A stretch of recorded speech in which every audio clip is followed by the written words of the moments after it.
Hello.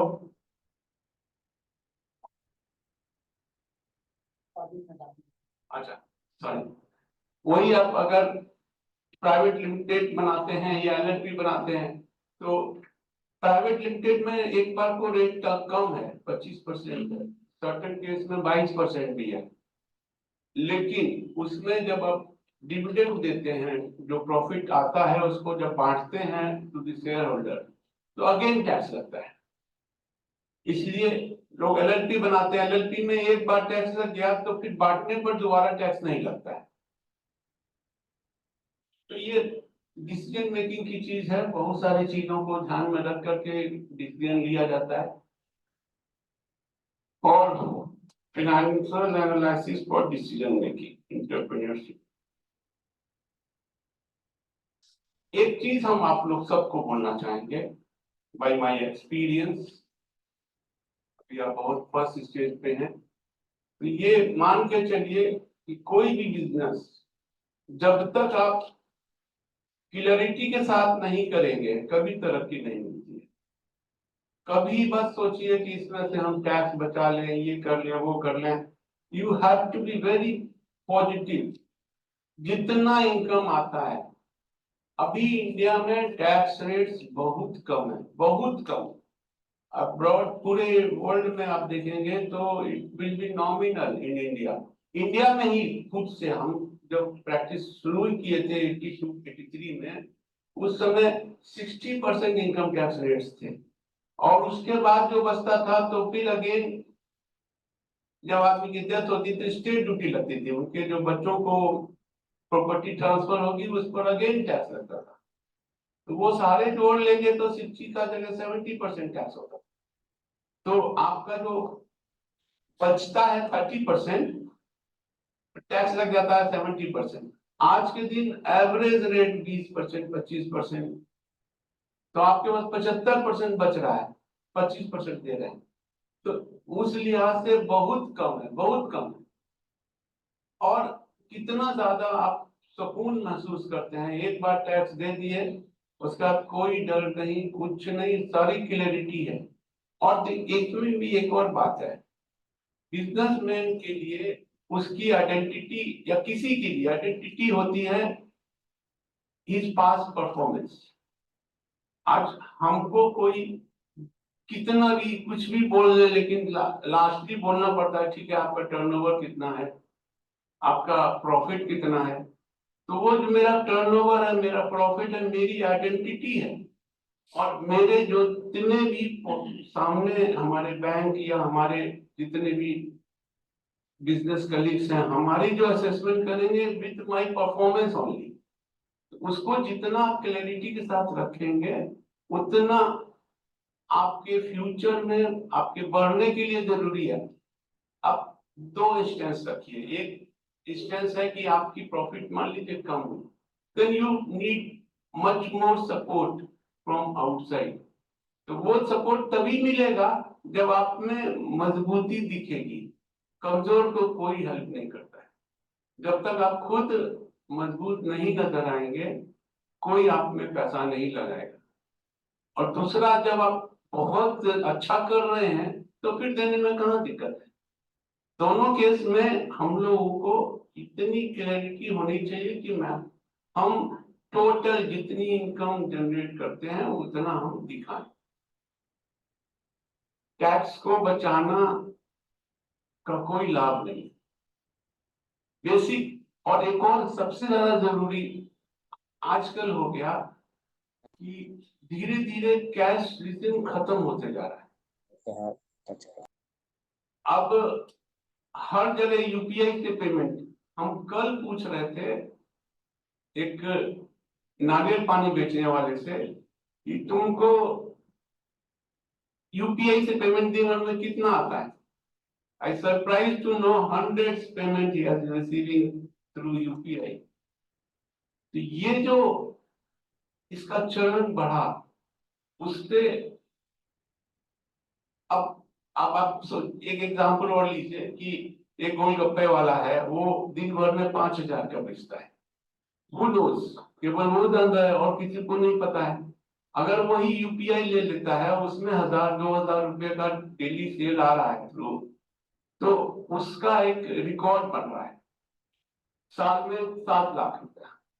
अब उसी bank से जिससे उसने यूपीआई लिया है, उसके पास वो 5 लाख के लोन के लिए जाएगा कि हम एक दुकान कर रहे हैं उसमें, तो he will certainly get this, क्योंकि उसके पास उसका पूरा रिकॉर्ड है।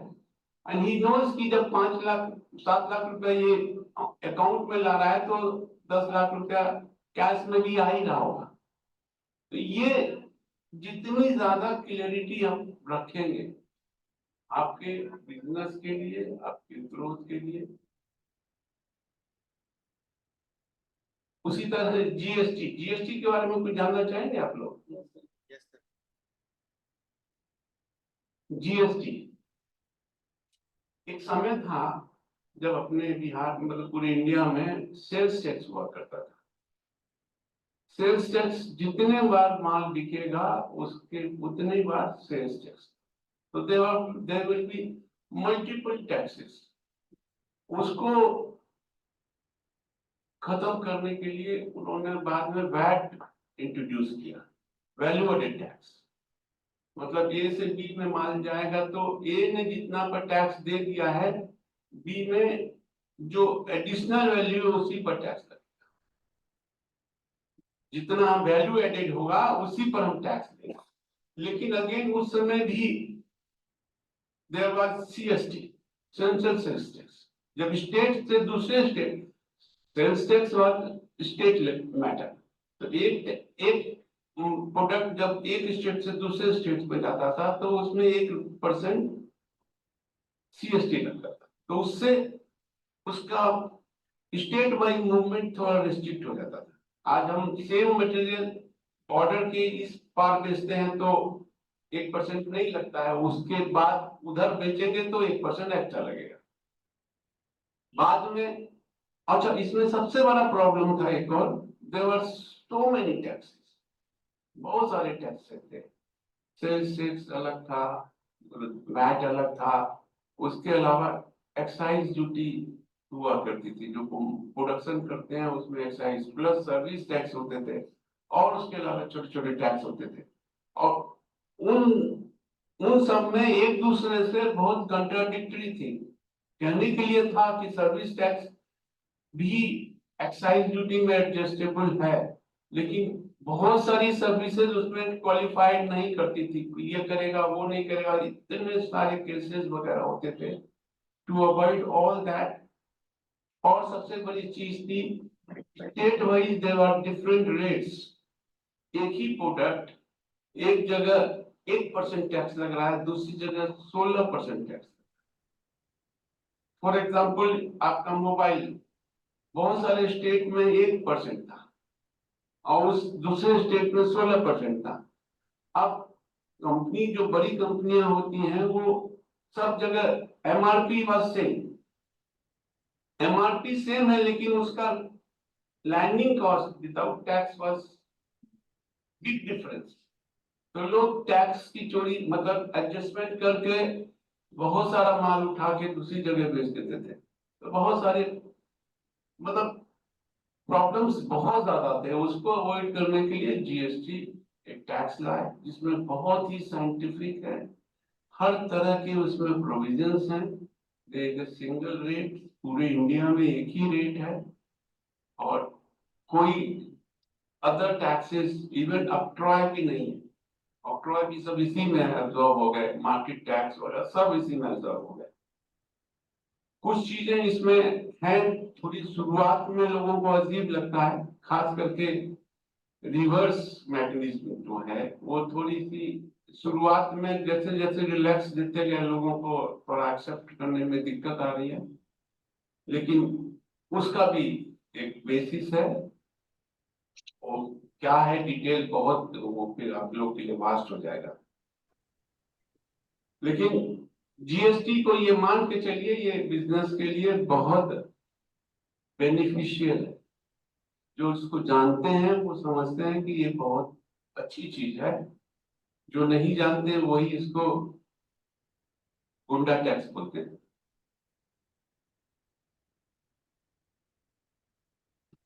एक और टॉपिक है जिस पर बात करना चाहेंगे। जीएसटी पे एक्चुअली प्राइवेट लिमिटेड कंपनी है और जीएसटी में अभी क्या हो रहा है ना सर, ये सर्विस से जानना चाहते हैं कि किस सर्विस पे क्या टैक्सेस लगते हैं और किस पे मिनिमम लगते हैं। जैसे हमारा जो है प्रमोशन का है और इवेंट्स का काम, बहुत लोग नहीं देना चाहते, तो अगर मेरा ट्रांजेक्शन हो रहा है तो वो हम शो नहीं कर पाएंगे। देखिए इसमें क्या होता है, बहुत सारे सर्विसेज या ट्रांजेक्शन ऐसे होते हैं जिसका अल्टीमेट यूजर को उसका कोई बेनिफिट नहीं है, अल्टीमेट यूजर का। फॉर एग्जांपल, आज मान लीजिए हम हाउस होल्ड में घर बनाते हैं, तो घर में जितना भी रॉ मटेरियल, जितना भी मटेरियल परचेज होके आ रहा है, उसको उसका इनपुट नहीं मिलता है और उसको जरूरत नहीं है, because that he is consumer. तो आज जैसे होटल में या घरों में जितना भी हम लोग खाना मंगाते हैं, जितना भी प्रोडक्ट मंगाते हैं, उसका हम इनपुट नहीं लेते। जीएसटी में यही सबसे बड़ी खूबसूरती थी कि जितना हम इनपुट दे के आते हैं, बाद में जो सेल आउट करते हैं, जो हम वैल्यू एडिशन करते हैं, उसी पर टैक्स लगता है। तो यहाँ तो सेल हो नहीं रहा है, it is for self consumption, और जहां सेल्फ कंजम्पशन के लिए है वहां टैक्स देना नहीं चाहता है कोई भी। ये दिक्कत आती है। लेकिन इसमें अगेन दो बातें हैं। जैसे बेसिक जो सेल है, मान लीजिए 40 लाख तक की, जहां रजिस्ट्रेशन आपका कंपलसरी नहीं है, करवा लिया है तो क्या बता रहे हैं, जहां पर रजिस्ट्रेशन कंपलसरी नहीं है वहां टैक्स ना आपको देना है ना सामने वाले को देना है। उस स्टेज तक आप अपने आप को रखते हैं, देन ओके। लेकिन बस वही है, अगर आप ये समझते हैं कि हमने कंपनीज को सर्विस देनी है, जो सामने जो यूजर है आपकी जो सर्विस लेता है, उसको जीएसटी का यूज है, उसको उसके यहाँ इनपुट मिलेगा, तब तो आप टैक्स चार्ज करते हैं तो किसी को कोई फर्क नहीं पड़ता है। आप इधर चार्ज किए, वो उधर एडजस्ट कर लेगा।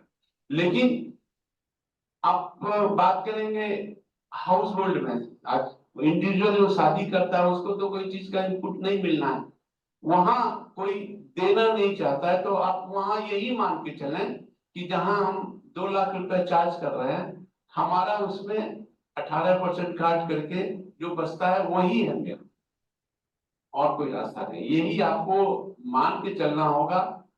सामने वाले को बस इससे आप थोड़ा इफेक्ट डाल सकते हैं कि भैया ये 2 लाख रुपया सारे के सारे मेरे पॉकेट में नहीं आ रहा है, हम आपको बिल दे रहे हैं, जीएसटी का बिल दे रहे हैं, मेरे को तो इसमें 1.65, 1.70, 1.68 ही मिल रहा है। इसमें बस यही है कैलकुलेशन करने का तरीका, 2 लाख पर 18 नहीं लगेगा, वो फिर 18 को माइनस करके जो बचेगा, एक 62, 63, उस पर जो 18% होता है वही लगेगा, और कोई रास्ता नहीं। 40 लाख वाला जो जब जीएसटी ले लिया तो फिर आप करना सही है क्या? नहीं, फिर तो यही होगा कि दूसरा concern, a concern be concern. देखिए कई लोग ऐसा रखते हैं 2 यूनिट हो, एक में एग्जम्प्टेड वाला है जिसको कि सामने में बेनिफिट मिल रहा है। आज मान लीजिए कोई आप इंस्टीट्यूशन को सर्विस देंगे, उसको तो इनपुट मिलेगा, वहां इनपुट का बिल देना होगा, और जहां पर तो इस टाइप का बीच का रास्ता दो बना सकते हैं। क्यों नहीं, क्यों नहीं? एक आदमी 20 बिजनेस कर सकता है, ऐसा तो नहीं है रुकावट। नहीं नहीं नहीं, डिफरेंट है वो प्राइवेट लिमिटेड में नहीं होगा, दूसरे में होगा फिर, बट रास्ता वही है। आवाज नहीं आ रही, आप तेज बोलिए। हमारे पास ऑलरेडी 3 चलो हो गए 6 और जो 2 4 को ऑलरेडी बस वो बाकी लोग खड़े रहेंगे। थोड़ी आवाज तेज कीजिए। एक है संजीव जी का क्वेश्चन है। क्या है? लिख के बताइए। हाँ, क्वेश्चन आपका कुछ है?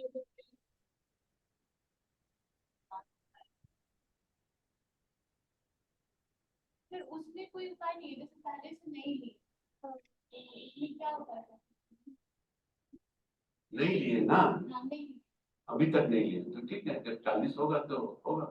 मतलब नहीं, जीएसटी नहीं लिए, हाँ हाँ, लेकिन मतलब हम क्लाइंट से पैसा नहीं लिए थे। You don't have choice, you don't have choice. Sir अगर कोई भी ट्रांजेक्शन छोटा मोटा आ रहा है, जैसे 5-10 हजार रुपया या कुछ आ रहा है तो वो जरूरी होता है कि आप सेफ नहीं दिखाएं। Yes yes yes, you don't have choice. मतलब आपने मुझे थोड़ा सा पैसा दिया या कुछ भी दिया, कोई भी इनकम आपकी आएगी वो टैक्सेबल है, कोई भी इनकम। फिर यही है, जीएसटी में उसका कोई प्रोविजन नहीं है। जैसे मतलब वो तो आई थी एडवर्टीजमेंट से, अगर ऐसा है कि कच्चा भी खा मतलब मान लीजिए तो कोई ऐसा एक्सटेंडेड वाला कोई होता होगा ना, 40 लाख के अंदर पहले से नहीं लेना चाहिए था, ये पता ही नहीं।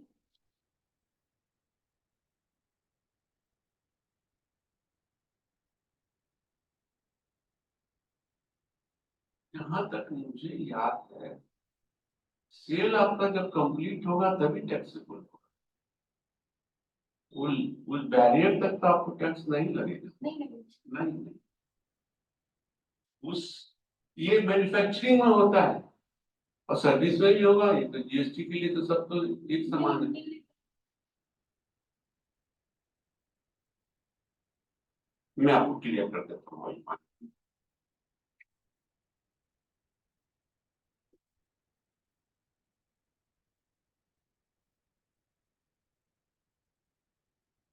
आपका क्या स्टेज है?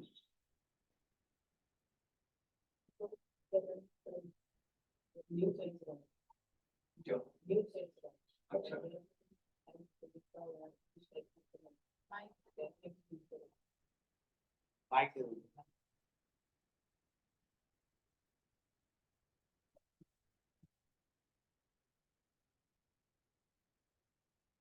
देखिए अभी बहुत बड़ा, खास करके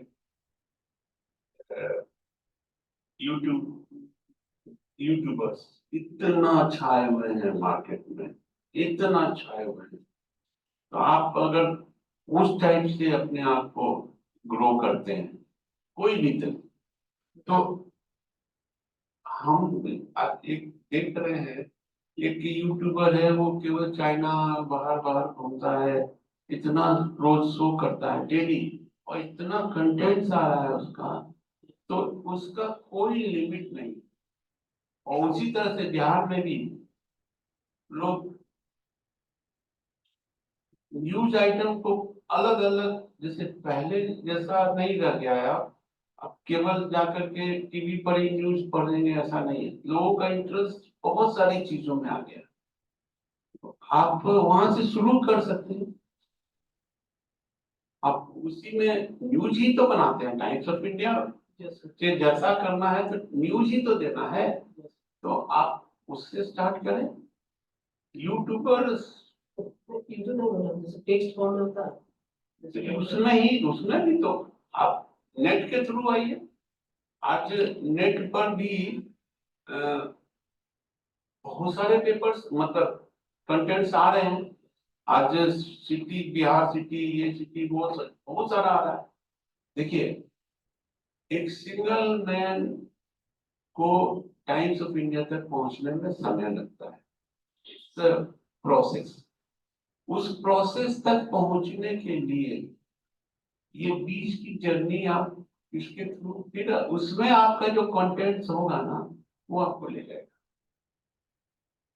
जैसे इसे बड़े लेवल पे लाने के लिए कैसा मतलब प्रोसेस क्या है, थोड़ा बता दीजिए। अब देखो क्या होता है ना, कंपटीटर सबसे बड़ा दुश्मन आदमी का खुद होता है। खुद खुद को कॉन्फिडेंस होना चाहिए। जिस दिन खुद को कॉन्फिडेंस हो जाएगा कि हम कर सकते हैं, हम करेंगे, हम कर लेंगे, वो कैसे आएगा? अब करिए, किसी का वेट मत कीजिए।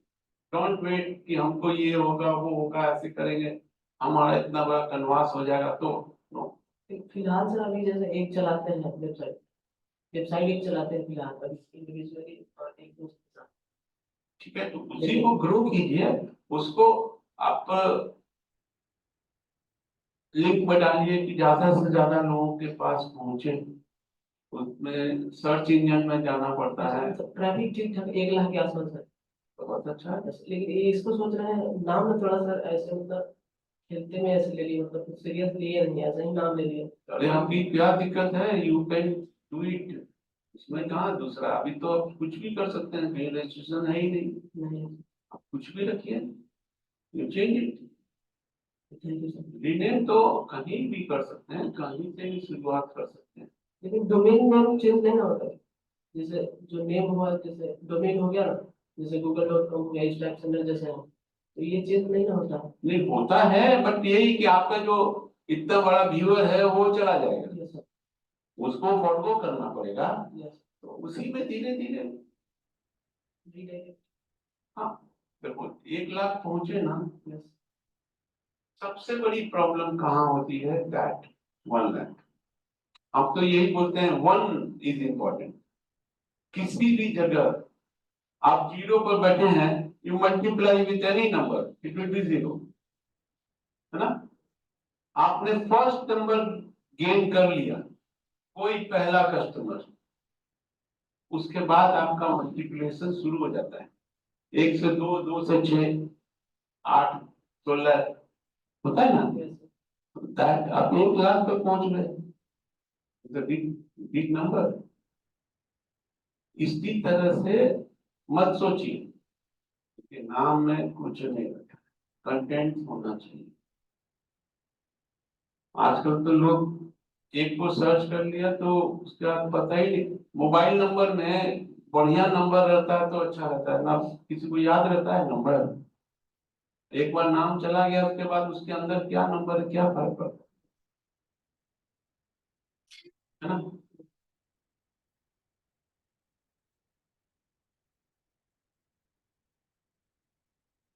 और कोई ऑनलाइन कोई क्वेश्चन किसी का?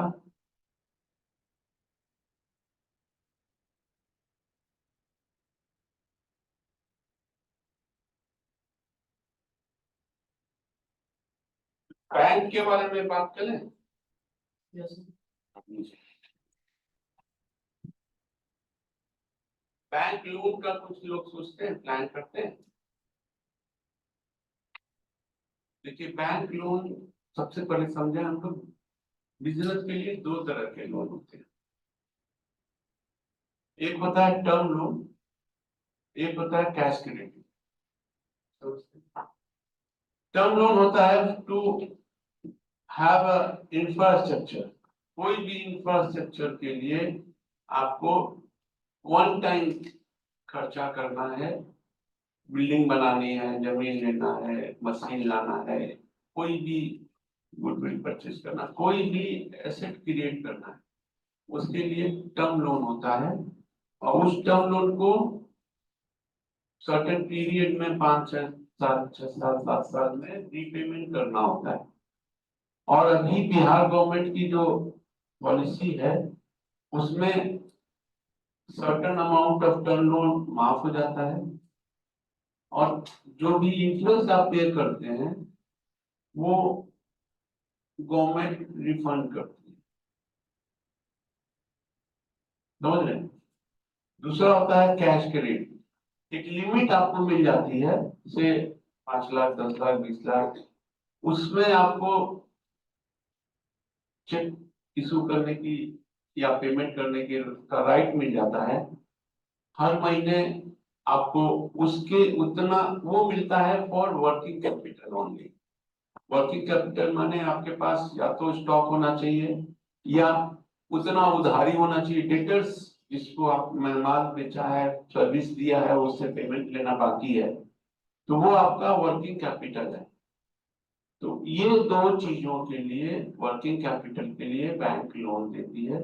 25% नॉर्मली अपना लगाना पड़ता है और 75% लिमिट देती है। हर महीने आपको स्टॉक स्टेटमेंट देना होता है, तो ये हमारा इतना इतना एसेट है, उसके अगेंस्ट में हम इतना विड्रॉ करके रखें। वो बैंक उसको जज करता है कि किसी तरह से इसका दूसरे हेड में या इसका एग्जिस्टेंस बना हुआ है, वो उसको अपनी तरह से वेरीफाई करते हैं। लेकिन ये ध्यान में रखना चाहिए कि कभी भी वर्किंग कैपिटल से टर्म लोन मतलब एसेट क्रिएट नहीं करना चाहिए। ये काफी दुखदाई हो जाता है कई बार। बैंक तो नहीं ध्यान देते हैं। एक बहुत छोटा सा अच्छा सा एग्जांपल आपको देते हैं। एक दुकान थी जिसका रिनोवेशन करना था, उसके लिए बैंक के पास गए, उसको उसने 40 लाख की लिमिट दे दी। उसका रिनोवेशन फर्स्ट क्लास बना करके दुकान चालू हो गई। 1.5-2 साल चलाने के बाद उसको लगा कि इनकम नहीं आ रही है, तो उन्होंने सोचा इसको तो किराए पर लगा देते हैं। 2 लाख रुपए महीना किराए की बात हो गई। जब किराए की बात हुई तो मैक्सिमम सामान उधार आया हुआ था, वो सब चला गया, रिफंड हो गया, दुकान खाली हो गई। बैंक वाला आया तो वर्किंग कैपिटल दिए थे 40 लाख। अब सामान सब हटा दिए तो नहीं, वो तो मेरा स्टॉक था। प्रॉब्लम क्रिएट हुई। जब हम लोग को मालूम हुआ तो फिर हम लोग 5-6 फ्रेंड मिलके उनको 10-10 लाख 5-5 लाख रुपए करके दिए। 40 लाख रिपेमेंट हुआ। फिर उनको वापस रेंट के अगेंस्ट में भी लोन मिलता है, उसमें लोन करा के वापस। तो जिस पर्पज से लिए उसका उसी हिसाब से सुटेबल लोन ही लेना चाहिए। कभी मिल रहा है तो हम अभी ले लेते हैं, मेरा काम चल जाएगा, वो that is not a good strategy. जिस पर्पज से लें उसी पर्पज से हमको यूज भी करना चाहिए। What is LFT? OD is a limit, overdraft वो लिमिट ही होता है। आज आपने 1.5 लाख 2 लाख रुपए का 5 लाख रुपए का ओडी लिया, तो ओडी का मतलब क्या है कि आपके पास फैसिलिटी मिल गई, उतना आप चेक काटते चले। बस वही है कि जब आपका पेमेंट आएगा तो रिड्यूस होना चाहिए। लेते रहे वन टाइम वन वे नहीं होता है। OD should not be one way. एक पैसा खर्चा करते गए पूरा लिमिट एग्जॉस्ट कर दिए, 5 लाख का मिला या 20 लाख का मिला, 20 लाख रुपया पेमेंट कर दिए, काम खत्म। तो वो ओडी नहीं हुआ, वो फिर हुआ टर्म लोन टाइप का चीज कि आपने कोई इंफ्रास्ट्रक्चर क्रिएट किया, उसमें पैसा लगा, that should be use for, उसके लिए लोन ही टर्म लोन ही लेना चाहिए। टर्म लोन का इंस्टॉलमेंट में रीपेमेंट होता है, 60 इंस्टॉलमेंट 70 इंस्टॉलमेंट। आप क्या पूछे थे? LFT sir. Lab, Yes, lab. वही चीज। देखिए लैब में क्या होता है, ये सब इन लोग का बनाया हुआ है अपने हिसाब से। उसमें ये लोग करते रहते हैं कि भाई ठीक है, हमने आपको एक बार 20 लाख रुपया कर दिया, आप इसको ग्रेजुअली घटाते चले जाइए। इनकम जनरेट कर रहे हैं और इनकम जनरेट करते जाइए तो उतना उसको रिड्यूस करना चाहिए। इसके पीछे कोई साइंटिफिक मतलब नहीं है, लेकिन लोगों ने बनाया हुआ है। अलग अलग बैंकों के यहाँ लैब सिस्टम है, लेकिन है वो लिमिट ही। सर इस केस में होता क्या है, सपोज अगर टाइम पे पे नहीं करने पे मतलब प्रॉपर्टी को ये एकदम देखिए, यही एक बहुत बड़ी चीज है, आप लोग समझते हैं। आज से 2-4 साल पहले 10 साल पहले बैंकों का रोल था डेवलपमेंट। बैंक इंडस्ट्रियल डेवलपमेंट में या राष्ट्र के डेवलपमेंट में पहले नबार्ड, ऐसे ही समझ लीजिए। अब बैंक सारे के सारे बैंक चले गए पब्लिक इशू में, और उनके ऊपर में बहुत बड़ी जिम्मेवारी आ गई। पब्लिक का पैसा है, नॉट देयर मनी। तो जब तक उनके डिसिप्लिन को मेंटेन कर रहे हैं, ये शेर की सवारी है। जब तक के पीठ पर बैठे हैं तब तक तो आप ठीक है। अगर वो आप उसको नहीं प्रॉपरली आप चला सकते, तो पहले 2 3 4 साल लग जाते थे जस्ट एनपीए डिक्लेयर होते होते। अब 1 महीना के अंदर में नीलामी आ जाता है। Without notice. अरे 1 महीना में सब हो जाएगा, सब हो जाएगा, बहुत फास्ट है। इवन यहाँ तक होता है, जैसे क्या होता है ना, 90 डेज अगर बैंक का अकाउंट इरेगुलर हुआ तो वो एनपीए कहलाता है, नॉन परफॉर्मिंग एसेट। ठीक है, 30 दिन के बाद जैसे ही हमारा ड्यू डेट है, मान लीजिए 1 तारीख को हमको पे करना है इंटरेस्ट,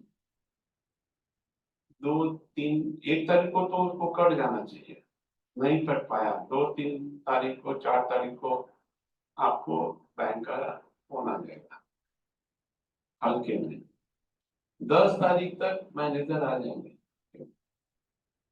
किसी भी हालत में वो महीना नहीं गुजरने देंगे, किसी भी हालत में 30 दिन के अंदर में आप जमा कर दीजिए, नहीं तो फर्स्ट नोटिस तो उसी समय आ जाएगी। एनपीए होता है 90 डेज में, 30 दिन में ही आपको नॉक नॉक शुरू हो जाएगा। अगर मैं रिटर्न में देता हूँ कि मुझे समय चाहिए, कुछ नहीं,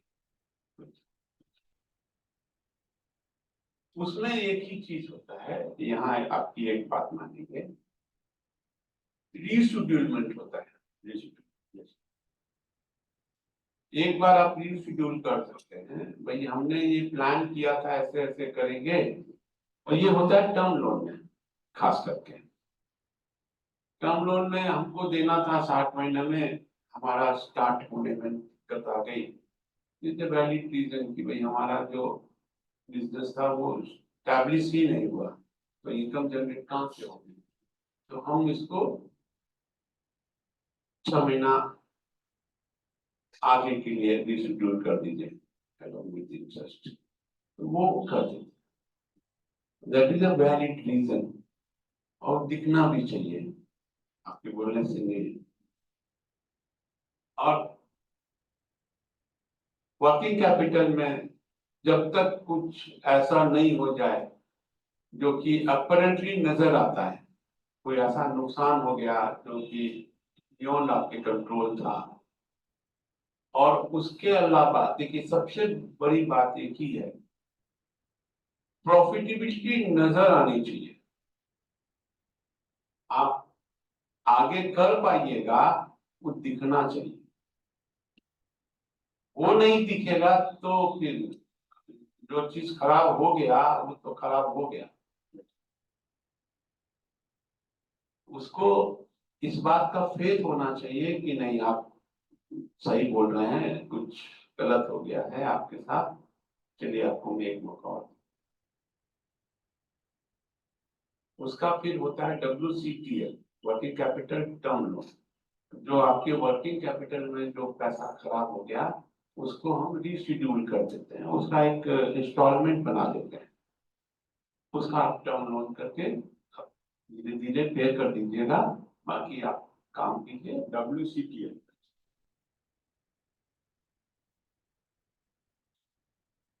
तो सेटलमेंट ये सेटलमेंट वर्ड भगवान ना करे आपको जरूरत पड़े, क्योंकि जो आदमी एक बार सेटलमेंट कर लेता है वो बैंकिंग लाइन में डिसक्वालीफाइड हो जाता है। एनपीए के बाद क्वालिफाइड है। समझे नहीं हम क्या बोल रहे हैं? एक बार सेटलमेंट कर लिए तो आप दोबारा लोन लेने के लिए हकदार नहीं है।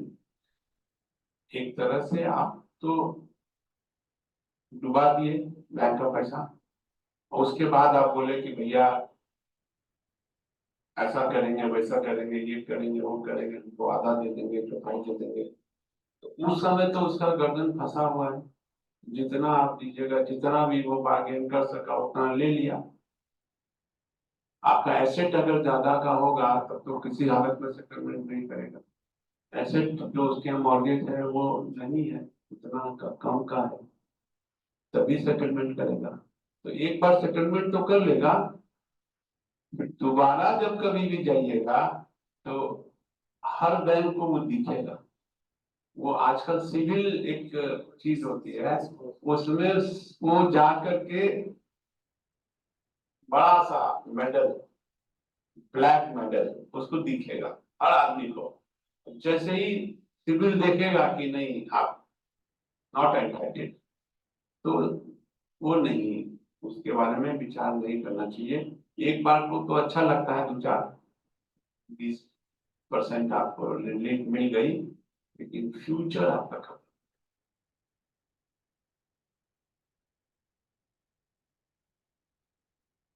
इसलिए बैंकिंग में बी केयरफुल।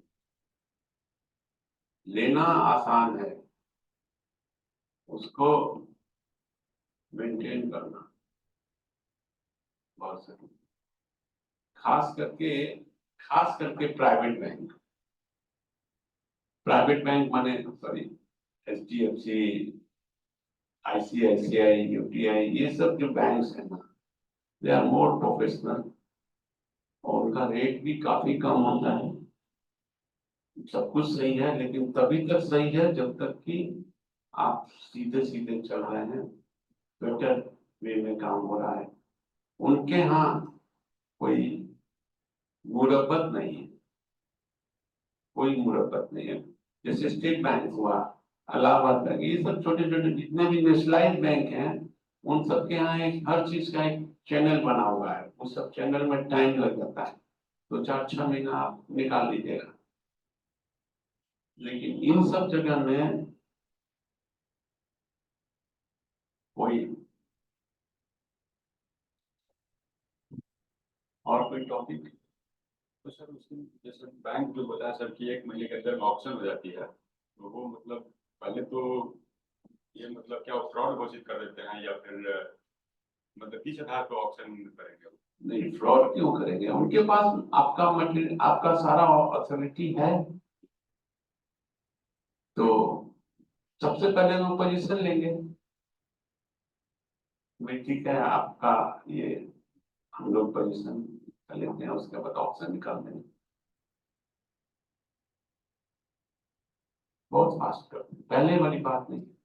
पहले जब जब सेटलमेंट करते थे तो जितना से NPA अमाउंट रहता था उतना पर या उससे भी कम में कर देते थे, और 4 साल का जितना पीरियड NPA निकल गया उतना तो माफ हो ही जाना है, पर वो तो इंटरेस्ट कैलकुलेट किया ही नहीं। अब वो सब पीरियड आ ही नहीं पाता, बहुत फास्ट। सर गवर्नमेंट के पास अब्रॉड के लिए सर कोई लोन फैसिलिटी है क्या? अब्रॉड के लिए बोले हायर स्टडी वो तो है ही है, तो है ही, बहुत पहले से आज का बहुत पहले। तो वो क्या मतलब LLP होता है या फिर डायरेक्ट? नहीं नहीं, वो तो टर्म लोन होता है। आप कोई स्पेसिफिक टाइप का स्टडी करने जा रहे हैं, उसके पेपर्स चाहिए, कितना फीस देना ये चाहिए, टोटल चाहिए, उसके बाद लेकिन सिक्योरिटी ढूंढता है उसमें,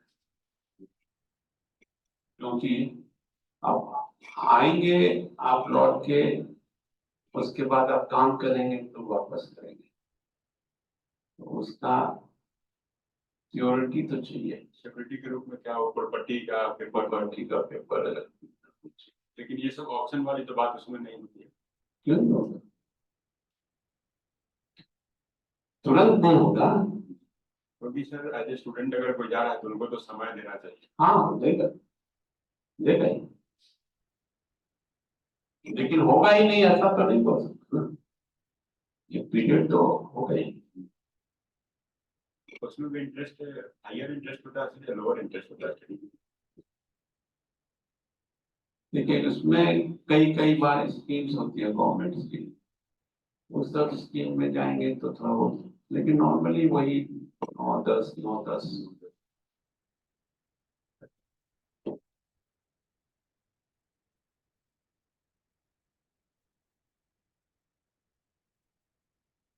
ये अब्रॉड में दो तरह के बच्चे जाते हैं। एक, जिनको यहाँ एडमिशन नहीं मिला, बाबूजी के पास बहुत पैसा है, वो लोग भेजते हैं। एडमिशन कहीं मिल नहीं रहा है तो अब कहाँ मिले, चलो अब्रॉड पढ़ा देते हैं। इवन ग्रेजुएशन करने के लिए लोग जा रहे हैं अब्रॉड। और एक है कि बहुत प्रेस्टिजियस कॉलेज में आपका एडमिशन हो गया और it is a prestigious degree जो आप लेने जा रहे हैं, उन उसमें होने के साथ आपकी नौकरी पक्की है, ये मान के चलिए। उस वैसे ही केस में जहाँ फंड की कमी होती है, वैसे ही केस में लोन लेता है। पहले वाले केस के लिए तो उसको केवल फॉर्मेलिटी के लिए लोन लेना है। आप वीजा लेने गए तो नहीं मिलेगा जब तक कि आप कुछ वैसा नहीं दिखाए, इसको तो देखता है बैंक अकाउंट में उतना पैसा होना चाहिए, फ्रीज मनी उतना नहीं दिखा पाए तो चलो भैया लोन दिखा दिए। यहाँ तक करते हैं लोग, 10 लाख रुपए के अगेंस्ट में 10 लाख का लोन ले लिया, 10 लाख का एफडी किए, 10 लाख का लोन ले। उनको तो दिखाना है केवल कि हम लोन लेके जा रहे हैं, एक्चुअल पैसा नहीं चाहिए उनको, होता है ना। क्योंकि अभी मतलब यूरोपियन यूनियन जो है उनका एमओयू है भारत सरकार के साथ कि फ्री और पोस्ट एजुकेशन दे रहे हैं। अब जो इंडिया के बच्चे जो जाना करना चाहते हैं उसकी तो लिमिटेड सीट्स होती है, यस लिमिटेड सीट, वो अलग चीज होती है। अब यूक्रेन में जो बच्चे गए थे जिनको निकाल के लाई सरकार 20,000 25,000, कौन थे वो लोग? वो वही डॉक्टर्स के बच्चे थे जिनका इंडिया में कहीं एडमिशन नहीं हुआ, और जिनके पास बड़े बड़े नर्सिंग होम हैं। उनको मालूम है कि मेरा बेटा तो, मेरे बच्चे तो डॉक्टरी कर लेंगे तो कम से कम नर्सिंग होम को संभालने लायक हो जाएंगे। डॉक्टर्स के भी बच्चे नहीं है सर, उसमें मैक्सिमम लोअर प्रोफाइल वाले लोग हैं, ज्यादा एग्रीकल्चर वाले हैं, क्योंकि 12 से 15 लाख में उनका एमबीबीएस हो जा रहा था यूक्रेन से। मैं खुद यहाँ से 15 लड़कों को भेजा था सर वार के पहले। नहीं, उसमें वैसे भी थे और वैसे भी थे। यस, जिनका कहीं एडमिशन नहीं हो रहा है वो लोग 1-1 लाख रुपए देके भी एडमिशन लिए हैं। अब आपके लिए बहुत बड़ी खुशखबरी है कि बिहार में और सराउंडिंग 300 किलोमीटर में कम से कम 40 मेडिकल कॉलेज खुल रहे हैं, कम से कम 40। गवर्नमेंट मिला जुला यूपी के हर एक डिस्ट्रिक्ट में एक कॉलेज खुल रहा है, हर एक डिस्ट्रिक्ट। तो जो बिहार के बॉर्डर एरिया है ना, 10-15 तो उसमें हो गए, और 10-12 पूरे बिहार में। तो अगर स्टेट के लिए तो आप सीट काफी होता है। सीट क्या है सब में आजकल, देखिए इतना, वहां मान लीजिए यूपी में अगर 80 डिस्ट्रिक्ट या 80 कॉलेज खुल जाएंगे, सब में 300-400 सीट्स हो जाएंगी, तो इतना एडमिशन हो जाएगा कि, और कहीं भी ऐसा नहीं लिख सकते हैं कि 100% स्टेट के ही बच्चे रहेंगे। वो थोड़ा बहुत रिजर्वेशन कर सकते हैं। 15% से बाहर है। 50%। बहुत है, यहाँ से कितना जाएगा? आपके आपके बिहार में 20 कॉलेज खुल रहे हैं, अगर एक कॉलेज में 15% है तो फिर यूपी में जिला भी तो बहुत सारे हैं, तो बहुत हो जाएंगे। बहुत हो जाएंगे। बिहार में खुल रहे हैं, बीटा में 3 तो खुल रहे हैं, और भी खुल रहे हैं। यहाँ पे कोइलवर पुल के आसपास बहुत सारे खुल रहे हैं। छपरा में खुल रहा है, सीवान में खुल रहा है, समस्तीपुर में खुल चुका है, दरभंगा में खुल रहा है, दरभंगा में दोनों जगह खुल रहा है। दरभंगा में एम्स तो आ ही रहा है, डीएमसीएच में भी करीब 500 करोड़ रुपए का इन्वेस्टमेंट है, और प्राइवेट्स भी हैं वहाँ पे। तो बहुत बड़ा इंफ्रास्ट्रक्चर आ रहा है आपके बिहार, और सब में अपॉर्चुनिटी है, सब में बिजनेस भी। कोई हम ही लोग मिलकर बनाएंगे, कौन बनाएगा?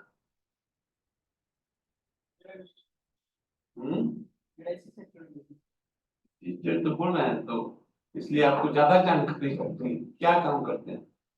डॉक्टर्स वगैरह वेरियस इस पर पढ़ाई करते हैं। हाँ हाँ, हम लोग बुक्स बेस और सर्जिकल या उनके रिक्वायरमेंट के सारे चीजें टीएमसीएस में नॉलेज को ज्यादा मेडिकल कॉलेज है, बड़ी बड़ी तो हमने मेडिकल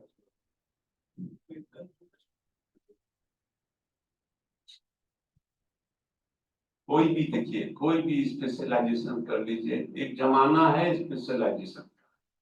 कोई चीज में स्पेशलाइज कर लीजिए तो इनके पास इतनी ज्यादा रिसोर्सेज हैं जो ये ला देंगे दूसरे के पास, बिकॉज इनका एक चीज में कंसंट्रेट कर। जमाना आज के दिन स्पेशलाइजेशन का है। पहले गांव की दुकानों में, एक दुकान में सारी जरूरत की सारी चीजें मिलती थी, क्योंकि दूसरी दुकान नहीं थी और सबको सब सामान चाहिए। वहां 100 घर हैं और एक ही दुकान सब चीज रखता था। परचून की दुकान में क्या नहीं मिलता था। अब शहर में आइए, शहर में आप केवल रुमाल की एक दुकान हो सकती है। परचून के दुकान के भी कई सेगमेंट हो गए, वही उसमें बेकरी अलग हो गए, बिवरेज अलग हो गए। इसलिए कह रहे हैं स्पेशलाइजेशन का, जब स्पेशलाइजेशन के हिसाब से ड्राई फ्रूट्स अलग हो गए।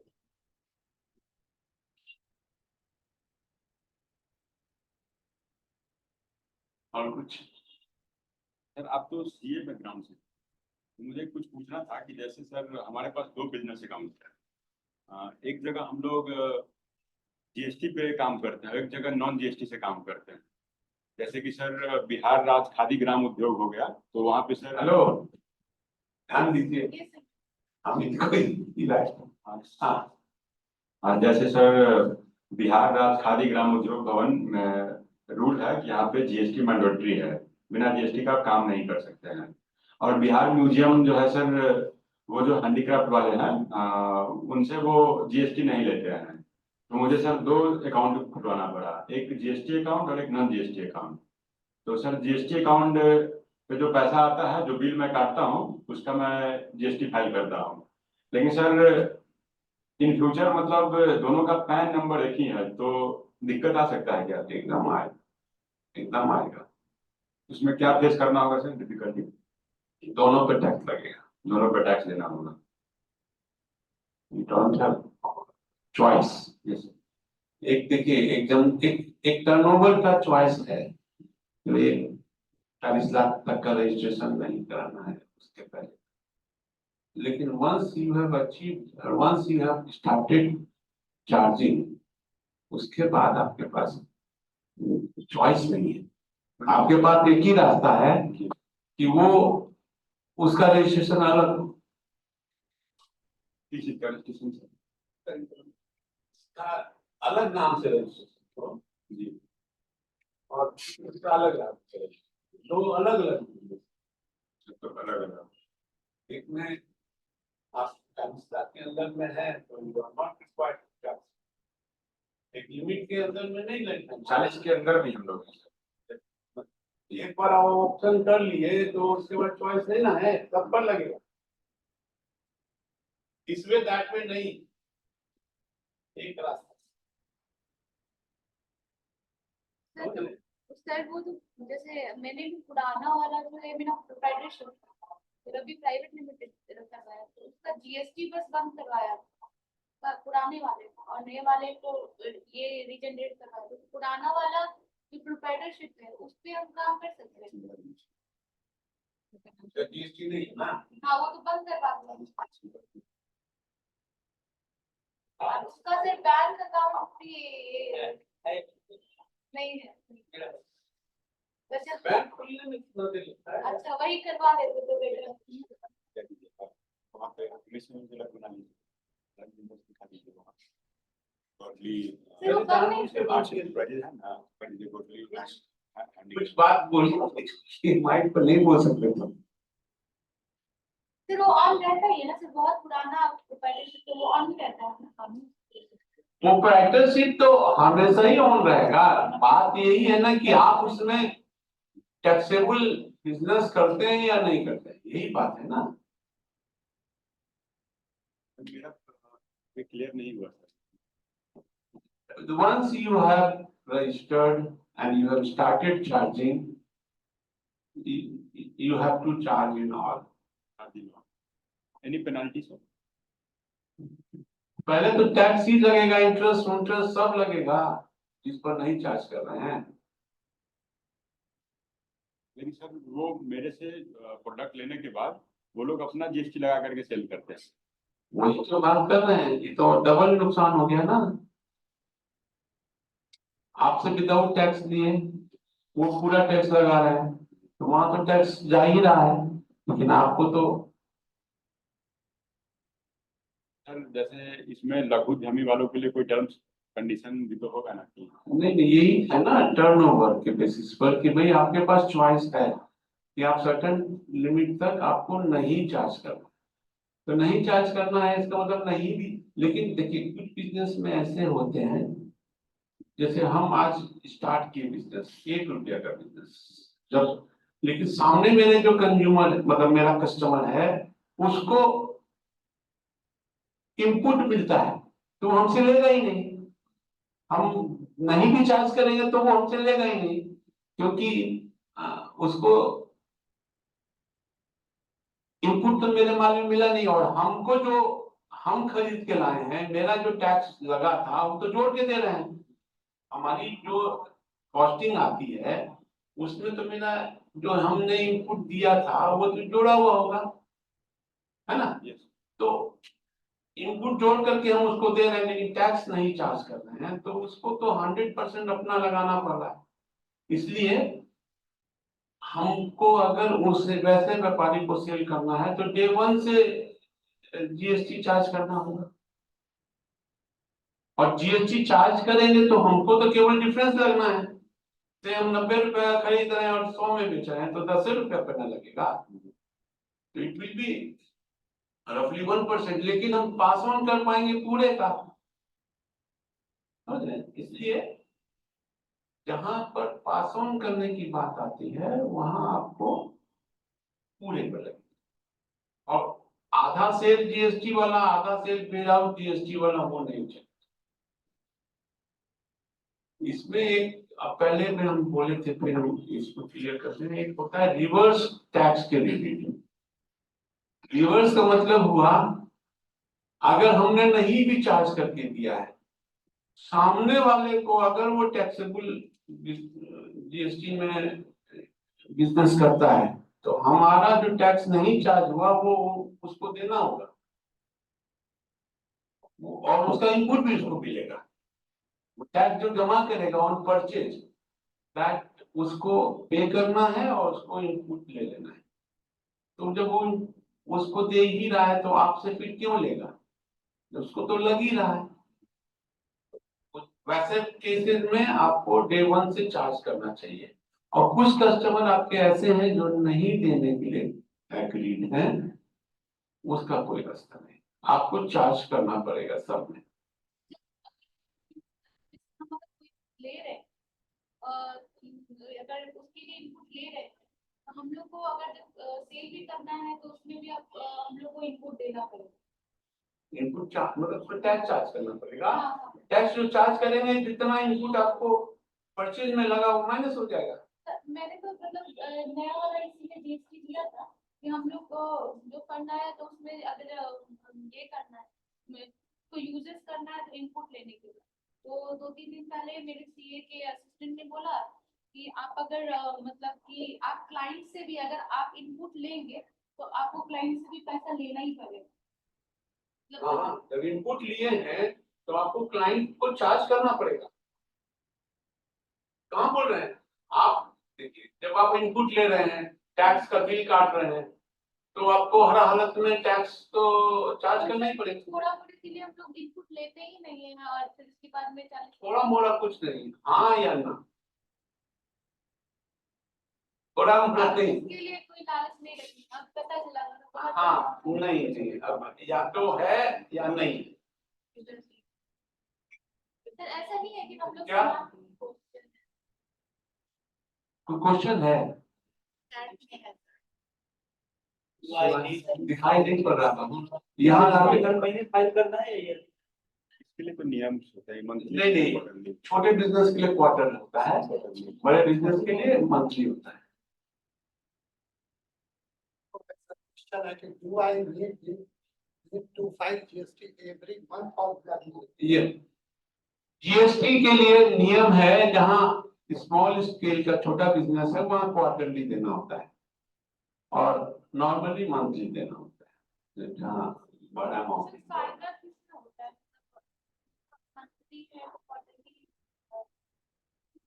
देखो, जब बिजनेस ही बहुत छोटा है, बहुत कम बिजनेस है, तो वहां तो अब क्यों फॉर्मेलिटीज करेंगे हर महीने? क्वार्टरली ही बेनिफिशियल है, केवल आपका थोड़ा बहुत बिजनेस है। लेकिन जहां बड़ा अमाउंट इन्वॉल्व है वहां तो मंथली ही करना है।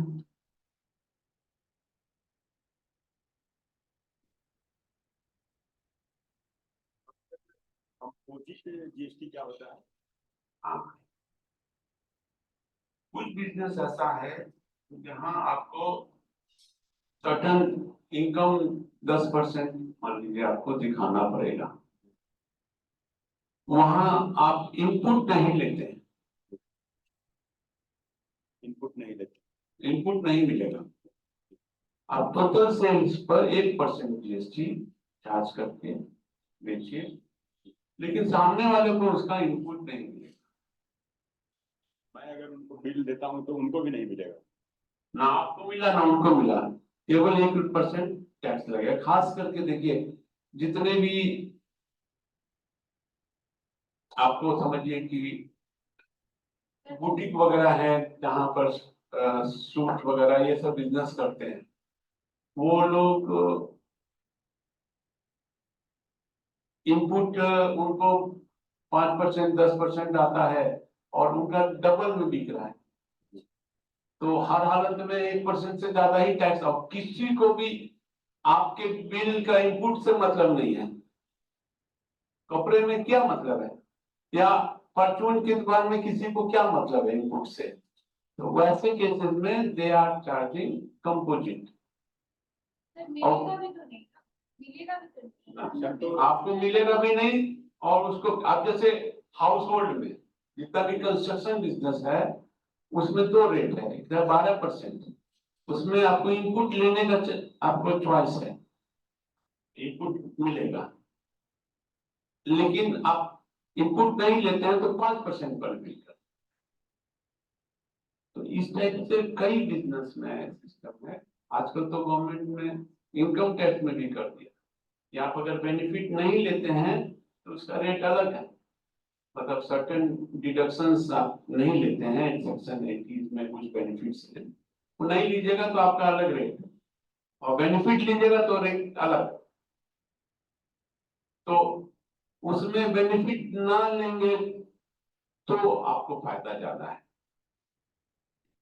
तो सर ये अगर मैं अपना रेगुलर से कंपोजिट में ट्रांसफर करना चाहता हूँ तो ये फाइनेंशियल ईयर में ही होता है या फिर कभी भी हो सकता है? नहीं, फाइनेंशियल ईयर में मतलब अभी ही हो सकता है, इस मंथ हो सकता है? यस। इस मंथ के बाद फिर अगली बार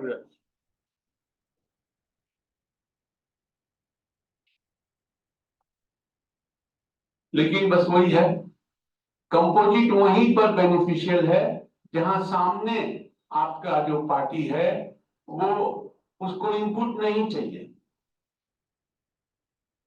हमारे तो दोनों होते हैं, बिजनेस भी होते हैं और क्लाइंट ये दोनों। तो अलग अलग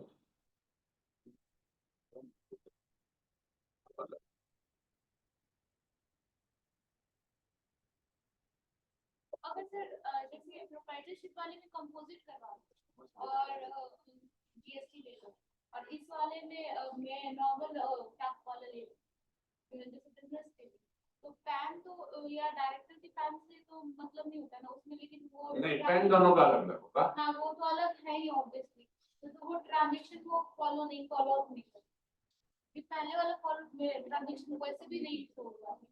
नहीं, both are different entity. Private limited company is a different entity. और जो एमएसएमई पे काम कर रहे हैं सर, हाँ, के लिए भी तो सेम नियम है, नियम से कोई अलग तो नहीं। तो गवर्नमेंट का कोई ऐसा रूल नहीं ना सर कि एमएसएमई वाले जीएसटी के दायरे में नहीं आते? हाँ, एमएसएमई को सुन रहे हैं आजकल, किसको क्या बोलते हैं?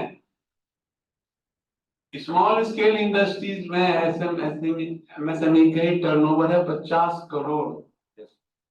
तो बताइए 50 करोड़ तक को आप बोलिएगा छूट निकालते हैं, मतलब वो मीडियम वाले जो होते हैं सर, नहीं स्मॉल में 50 करोड़ तक स्मॉल है। माइक्रो माइक्रो आते हैं सर, 1 करोड़ इन्वेस्टमेंट और 2.5 करोड़ टर्नओवर। अब इन्वेस्टमेंट भूल गई, सबको टर्नओवर पे ले आए। टर्नओवर 50 करोड़ रुपया स्मॉल है, मीडियम का 250 है। नहीं 100 करोड़। नहीं फिर आपकी हिदायत से 200 अगर करोड़। हम लोग जो परचेज कर रहे हैं उस पे इनपुट नहीं लेंगे तो बेटर रहेगा, अगर ये स्टार्टिंग वाला चीज है। नहीं, ये है कि आप खुद जोड़ के देखिए ना, इनपुट लिए हम एक साल में तो कितना लिए और कितना चार्ज किए, दोनों में जोड़ने की क्लाइंट चीज को है। प्रॉब्लम हो जाएगी, हम लोग को बस वही, अगर क्लाइंट को इनपुट मिलता है तो वहां आपके पास चॉइस नहीं है ना। तो जैसे और वैसे भी देखिए, आप अगर बिल देते हैं जीएसटी का, उस बिल की वैल्यू अलग है, उसकी एंटिटी सेंसिटी अलग है। और वो बता दें आपको, शुरू में बताया ना ओपनिंग में ही, कि आपको अगर आगे जाना है, बड़ा बिजनेस करना है, बड़ा बिजनेस करना है, अपने आप को ग्रो करना है, तो ये चीजों में मत अटकिए। यू हैव टू पे टैक्स, टैक्स पे करके आप ग्रो कीजिए। हाँ, बोलिए ना। अपने आप को बंधन में मत बांधिए, छोटे बंधन में। ये तभी तक है जब सच में आप छोटे बिजनेस में हैं, तब तक शुरुआत में हर कुछ करना होता है, शुरुआत में किए, लेकिन once you get the acceptance, उसके बाद इन सब चीजों में मत आइए। डिपेंड करता है कि कोई बिजनेस, कोई स्टार्टअप इतना बड़ा हो गया जिसका कोई हद नहीं, इसी में अटका रहता तो कभी बड़ा नहीं होता। और स्टार्टअप में नोबडी नोस कब क्या हो जाए, कब कौन सा, छोटे छोटे चीजें इतनी बड़ी हो गई आजकल। आज सोच के देखिए, ओला में क्या है, ओला में केवल केवल सेटअप है। अभी ट्रक का भी ओला शुरू हो गया है, आपको ट्रक चाहिए ओला में बुक कीजिए, फुल ट्रक भी आ जाएगा। तो सामान पहुंचाना है कहीं से, ये अपने घर पहुंचाना है, उसका भी सर्विस अवेलेबल, ये सब स्टार्टअप है। और ये कितने बड़े हो सकते हैं, इसका वॉल्यूम अगर आप बंद करके रहिएगा तो इसका प्रोग्रामिंग होता है, उसका स्केल अप होता है, उसमें कोई टैक्स बचने की सोच मत रखिए, ग्रो करने दीजिए। और जब तक पूरा टैक्स नहीं जाएगा, ग्रो नहीं होगा। छुप छुपा के बड़ा बिजनेस नहीं होता है।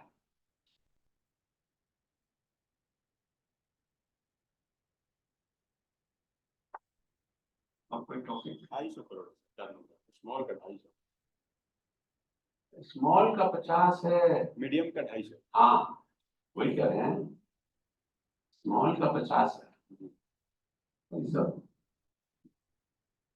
ग्रो करते जा रहा है। 250 भी देखिए मीडियम, 250 छोटा नहीं होता है। हमको तो 200 का ध्यान था, लेकिन 250 भी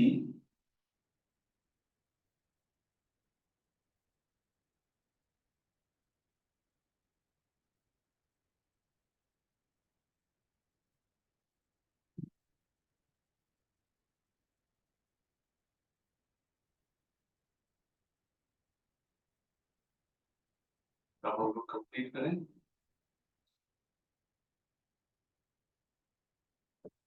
थैंक यू, आप लोग आए, अच्छा लगा आप लोग से बात करके। तो ऑफिस कहाँ पे है? मेरा ऑफिस है मॉडल ऑफिस में, बंदर बगीचा है।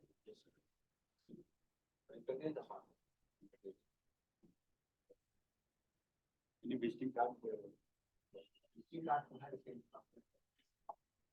लेकिन मतलब ऐसा नहीं कर- सेफ फाइल नहीं कर है, फॉर्म है मेरे पास, पुराने क्लाइंट से जो उनको नहीं छोड़ रहा।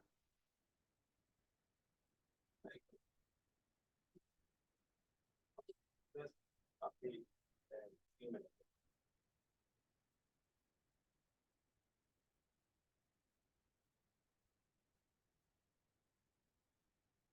कोई कोई चीज का जानकारी लेना हो,